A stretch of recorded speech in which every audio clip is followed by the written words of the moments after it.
നമസ്കാരം. പരാജയങ്ങളിൽ അടിപതറുന്നവരാണോ നിങ്ങൾ? എന്നാൽ നിങ്ങൾ അറിയേണ്ട ഒരു കഥയുണ്ട്. ഓട്ടക്കളത്തിലെ വിജയികളെ മാത്രം ആഘോഷിക്കുന്ന ലോകത്ത് തോൽവിയിലൂടെ ഇതിഹാസമായി മാറിയ ഹാരു ഉരാര എന്ന കുതിരയുടെ കഥ. ജാപ്പനീസ് കുതിരപ്പന്തയ ലോകത്ത് ഒരു സാധാരണ കുതിരയായി തുടങ്ങിയ ഹാരു ഉരാര നിരന്തരമായ പരാജയങ്ങളിലൂടെയാണ് ഒരു പ്രതീക്ഷയുടെ പ്രതീകമായി മാറിയത്. 113 മത്സരങ്ങളിലും പരാജയപ്പെട്ട ഈ കുതിരയുടെ ജീവിതം വിജയമെന്നത് മാത്രമല്ല, ജീവിതത്തിലെ ഏറ്റവും വലിയ നേട്ടമെന്ന സന്ദേശം കൂടി ലോകത്തിന് നൽകുന്നതായിരുന്നു. ജപ്പാന്റെ ദേശീയ ചിഹ്നങ്ങളൊന്നായി മാറിയ ഹാരു കഴിഞ്ഞ ദിവസമാണ് ജീവൻ വെടിഞ്ഞത്.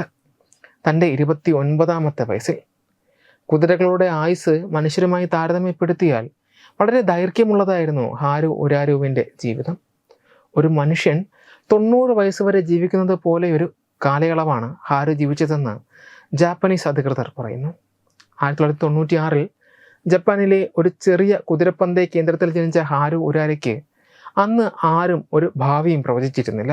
അവളുടെ പരിശീലകനായ മിത്സുഹിറോ സസാക്കിയുടെ കീഴിൽ അവൾ പരിശീലനം തുടങ്ങി. എന്നാൽ ഓരോ മത്സരത്തിലും അവൾക്ക് പരാജയമായിരുന്നു ഫലം. ഒന്നല്ല രണ്ടുമല്ല, തുടർച്ചയായി 113 മത്സരങ്ങളിലായിരുന്നു അവളുടെ പരാജയം.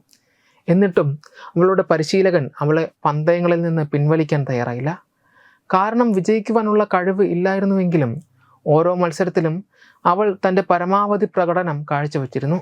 ഈ നിശ്ചയദാർഢ്യം തന്നെയാണ് അവളെ ലോകത്തിൻ്റെ ശ്രദ്ധാകേന്ദ്രമാക്കി മാറ്റിയത്. ഒരു കുതിരയുടെ തുടർച്ചയായ പരാജയങ്ങൾ സാധാരണഗതിയിൽ വലിയ വാർത്തയാകാറില്ല. എന്നാൽ ഹാരു ഉരാരയുടെ കാര്യം വ്യത്യസ്തമായിരുന്നു.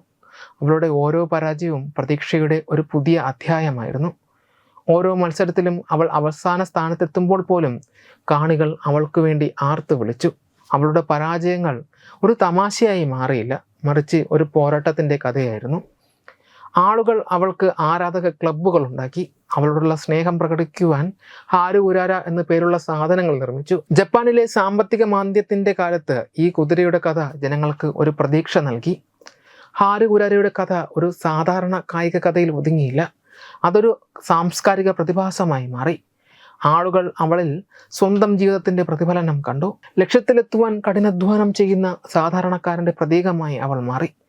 ജപ്പാനിൽ മാത്രമല്ല, ലോകമെമ്പാടുമുള്ള മാധ്യമങ്ങൾ അവളുടെ കഥ റിപ്പോർട്ട് ചെയ്തു. സിനിമകളും പുസ്തകങ്ങളും ഹാരു ഉരാരയുടെ ജീവിതത്തെക്കുറിച്ച് പുറത്തിറങ്ങി. അവൾക്ക് ലഭിച്ച ഈ പ്രശസ്തി കുതിരപ്പന്തയ ലോകത്തിലെ വലിയ കുതിരകൾക്ക് പോലും ലഭിക്കാത്ത ഒന്നായിരുന്നു. 113 പരാജയങ്ങൾക്ക് ശേഷം 2004 ഹാരു ഉരാര മത്സരങ്ങളിൽ നിന്ന് വിരമിച്ചു. എന്നാൽ അവളുടെ കഥ അവിടെ അവസാനിച്ചില്ല. അവൾക്ക് ഒരു വലിയ സ്വീകരണമാണ് ലഭിച്ചത്. അവളുടെ ജീവിതം ജപ്പാനിൽ ഒരു നാഴികക്കല്ലായി മാറിയിരുന്നു. ഹാരു ഉരാരയുടെ ജീവിതം നമ്മളെ പഠിപ്പിക്കുന്നത് വിജയം മാത്രമല്ല, ജീവിതത്തിലെ എല്ലാം എന്നതാണ്. ലക്ഷ്യത്തിൽ എത്താൻ കഴിഞ്ഞില്ലെങ്കിലും അതിനുവേണ്ടി കഠിനാധ്വാനം ചെയ്തതും തോൽക്കാൻ തയ്യാറാക്കാത്തതുമായ അവളുടെ മനസ്സ് പലർക്കും ഒരു പ്രചോദനമാണ്. അവൾ ഒരു ഓട്ടത്തിൽ പോലും വിജയിച്ചില്ലായിരിക്കാം, പക്ഷേ അവൾ പ്രതീക്ഷയുടെയും പോരാട്ടത്തിൻ്റെയും കാര്യത്തിൽ ലോകത്ത് ഏറ്റവും വലിയ വിജയിയായി മാറി.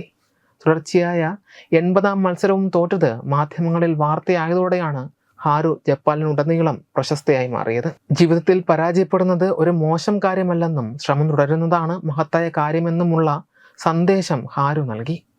കളിപ്പാട്ടങ്ങൾ, കീച്ചെയിനുകൾ, ടീഷർട്ടുകൾ, തൊപ്പികൾ തുടങ്ങിയ അനേകം നിത്യോപയോഗ വസ്തുക്കളിൽ ഹാരുവിൻ്റെ ചിത്രം ആലേഖനം ചെയ്ത് ജപ്പാനിൽ വിൽക്കാറുണ്ട്. Web desk Tatwamayi TV.